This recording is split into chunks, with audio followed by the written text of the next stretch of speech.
जय हिंद। मैं ठाकुर अमित राठौर। आप देख रहे हैं शिक्षक दिवस पे विशेष एपिसोड। आज हमारे साथ अतिथि के रूप में हैं श्रीमती सीमा नैथानी जी। आप अध्यापिका हैं। आप सभी को शिक्षक दिवस की बहुत बहुत बधाई और शुभकामनाएं।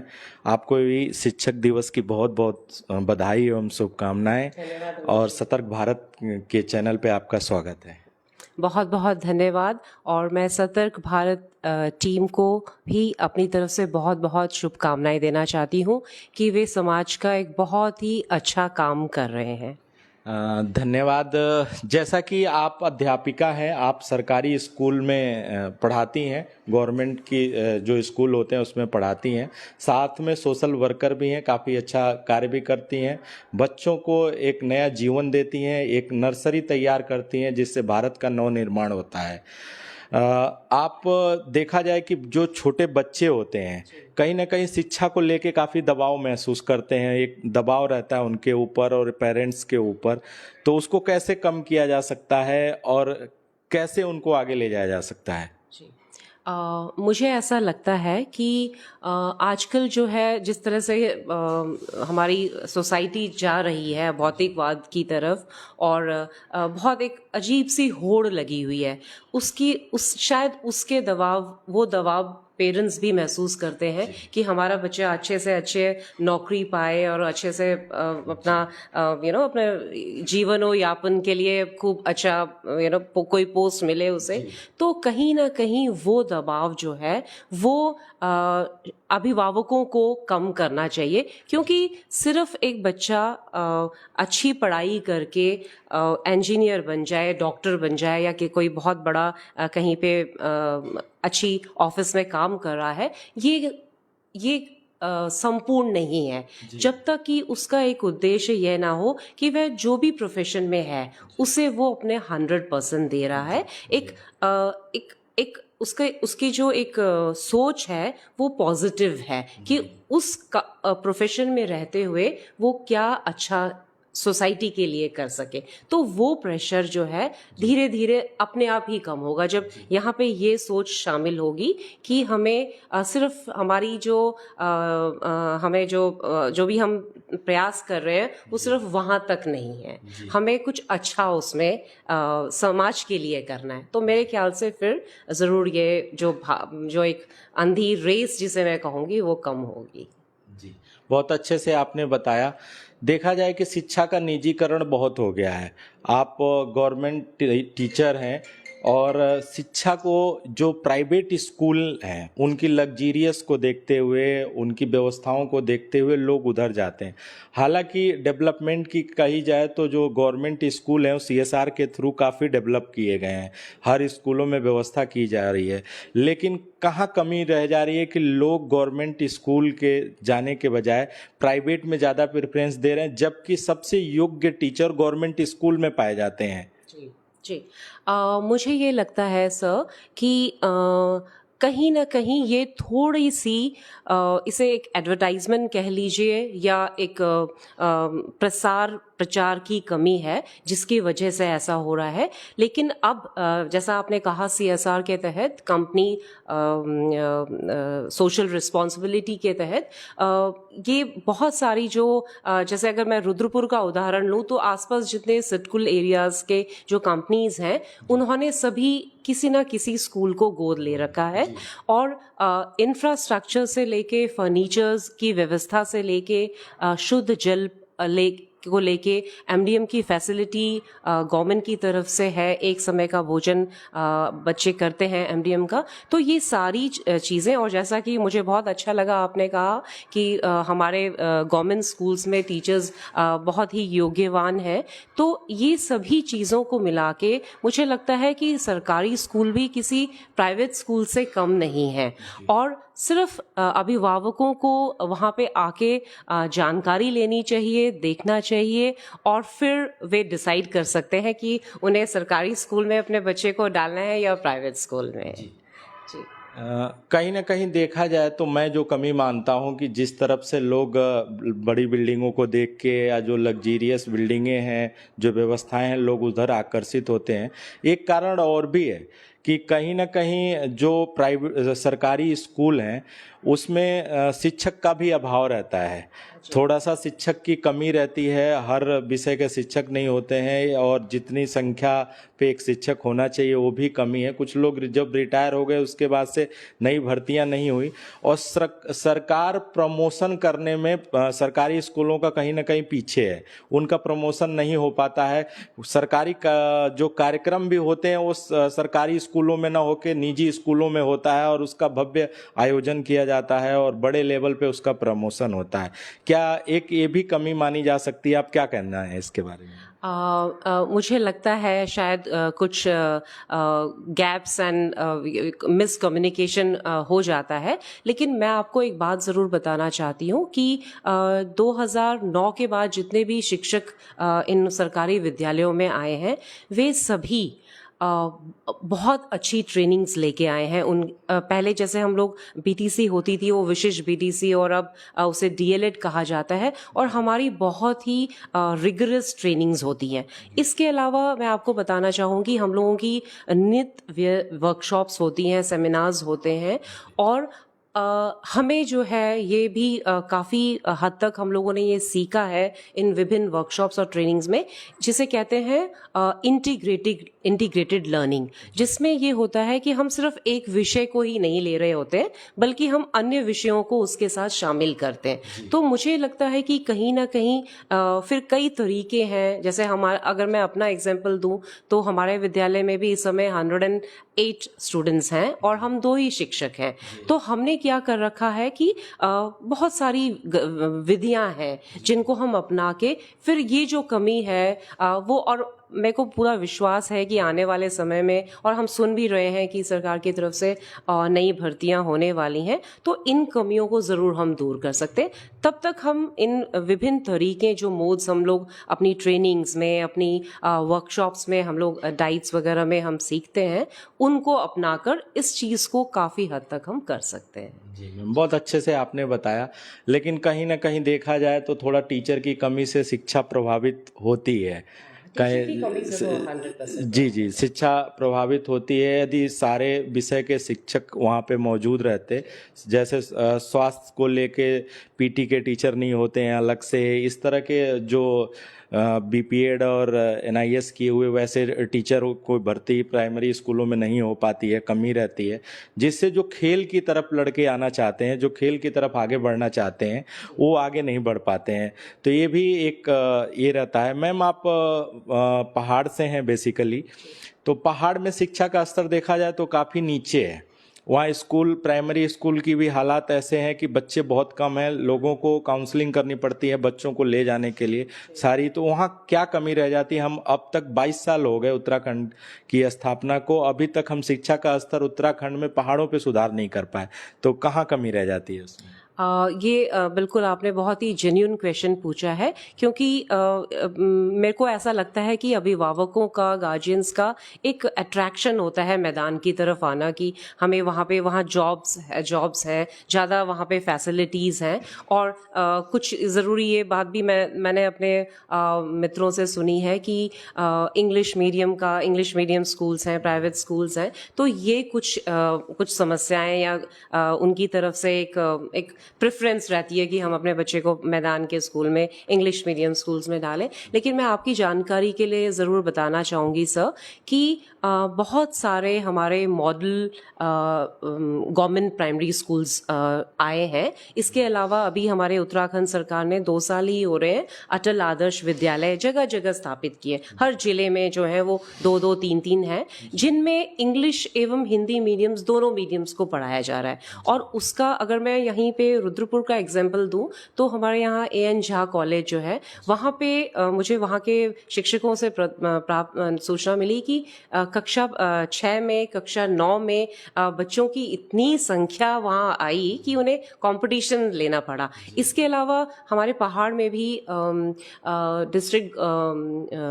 डिस्ट्रिक्ट यहाँ है कुमाऊं में, वहाँ पे एक विद्यालय ऐसा है जहाँ पे सरकारी स्कूल है वो, जहाँ पे बागेश्वर जिला है, मुझे याद आया, वहाँ पे जो शिक्षक हैं वे प्रधानाध्यापक हैं, वो एक कंपटीशन वो एक बच्चों का टेस्ट लेते हैं, और बाकायदा हमने अखबारों में देखा कि उसमें वहाँ बच्चों के एडमिशन के लिए पेरेंट्स की लाइन लगी हुई थी। तो ऐसे कई उदाहरण हैं जहाँ पे अच्छी शिक्षा टीचर्स के द्वारा दी जा रही है, और पेरेंट्स भी अवेयर हैं इस चीज़ को, और मुझे लगता है ये चीज़ें अभी शुरुआत हुई है। धीरे धीरे मुझे पूरा विश्वास है कि लोगों का रुझान जो है वो जब देखेंगे कि हाँ यहाँ पे हमारे बच्चों की प्रगति हो रही है, तो उनका रुझान डेफिनेटली वहाँ जाएगा, और जाना शुरू हो गया है।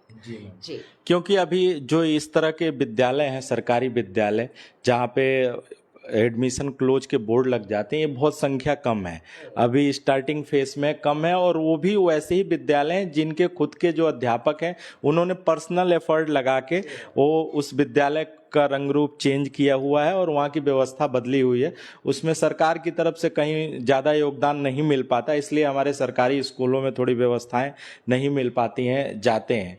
एक रैंकिंग का मैम चलता है कि जैसे अभी आप देख लीजिए परसेंटेज बहुत हायर आने लगे हैं।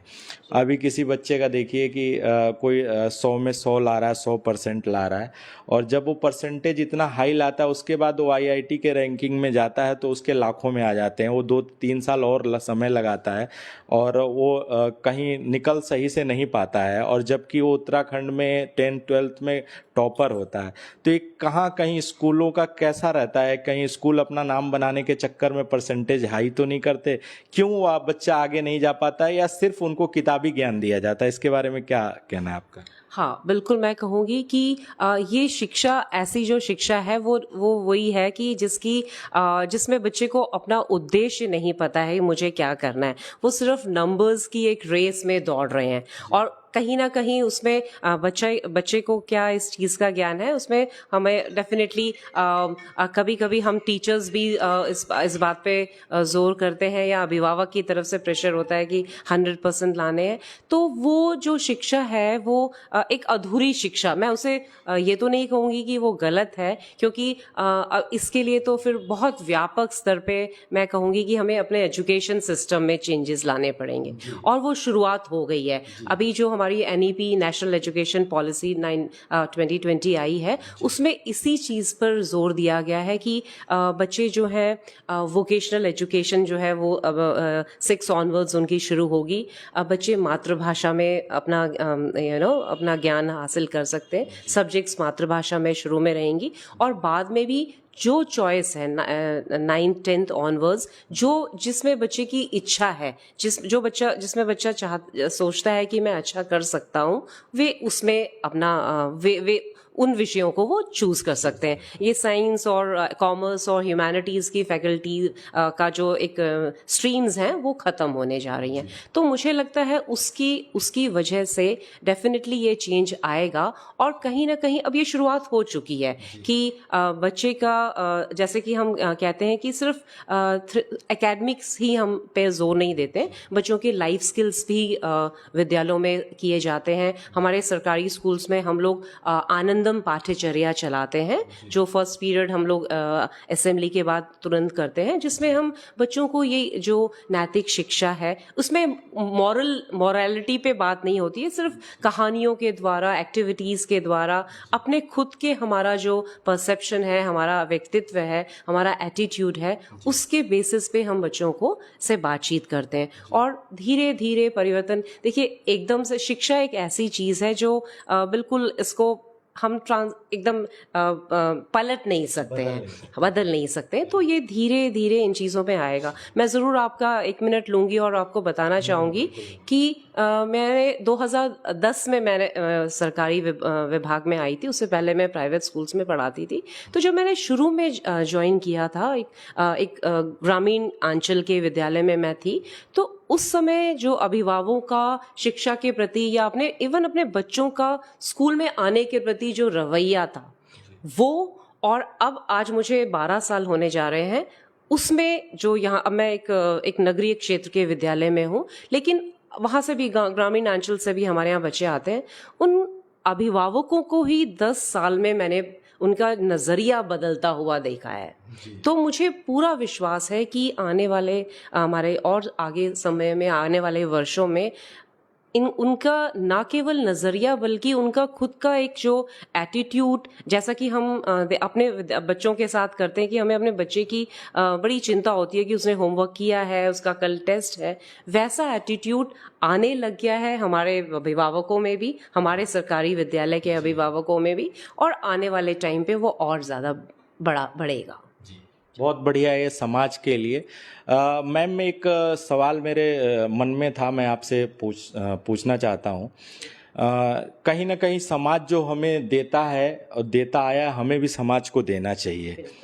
सोशल वर्क का एक कहीं ना कहीं पाठ्यक्रम आपको लगता है कि पढ़ाना चाहिए, एक सिलेबस में होना चाहिए कि सोशल एक्टिविटीज़ को भी जो हमारे बच्चे हैं उनको शुरू से उनको इसकी जानकारी दी जाए कि हाँ, ये आपकी जिम्मेदारी है, जो भी नीडी पर्सन है उसकी मदद करना है, या पर्यावरण पे काम करना है, या जैसे भी हम समाज का भला कर सके उस पे करना है। क्या ये पाठ्यक्रम में होना नहीं चाहिए? आपका क्या सुझाव है कि होना चाहिए या नहीं होना चाहिए? सर, मैं आपसे कहूँगी कि एक विषय है, हम जैसे प्राइमरी स्कूल में लेते हैं, ईवीएस कहते हैं उसे हम, एनवायरमेंटल साइंसेस। तो उसमें ये सारी चीज़ें, प्रकृति के प्रति आपका प्रेम, प्रकृति के प्रति आपका कंसर्न कि हमें फूल लगा है, फूल उसको हमें सेव करना है। जैसे कि सभी स्कूल्स में बगीचों का निर्माण है, हमारे पास एक किचन गार्डन है, बच्चे उस पर नियमित तौर पे पानी डालते हैं, उसकी रोपाई करते हैं।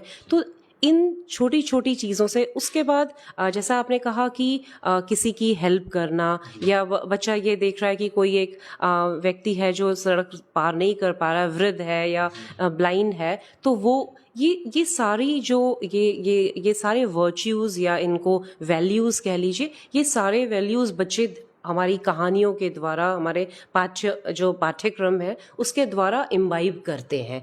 और ये बहुत अच्छा आपने रखा है। ये ज़रूर इस पे एक चाहे एक विषय के तौर पे ना भी अगर हम इसे कहें, क्योंकि नहीं तो बहुत सारे विषय हो जाएंगे, पर इसको हम एक मॉरल एजुकेशन या एक मॉरल साइंस के या ईवीएस का ही पार्ट बनाकर इसको ज़रूर कर सकते हैं कि बच्चे के अंदर ये ज़रूर एक भावना आनी चाहिए कि हमारा उद्देश्य जो है, आज भी विद्यालय में यही सब बातें हम लोग कर रहे थे कि हम सिर्फ यहाँ विद्यालय में पढ़ने ही नहीं आ रहे हैं, उसके अलावा हमें अपने अंदर एक, चाहे वो छोटा ही बच्चा क्यों ना हो, हमारा एक उद्देश्य है कि मैं विद्यालय में पढ़ने आ रहा हूँ तो इसको पढ़ के मुझे क्या करना है, मुझे अच्छी बातें सीखनी है, मुझे अपना ध्यान अन्य बातों में नहीं लगाना है, सांस्कृतिक कार्यक्रमों में पार्टिसिपेट करना है। तो इन चीज़ों से धीरे धीरे मेरे को ऐसा पूरा विश्वास है कि बच्चे में धीरे धीरे ये चीज़ें आती हैं। और डेफिनेटली हम गुरुजनों का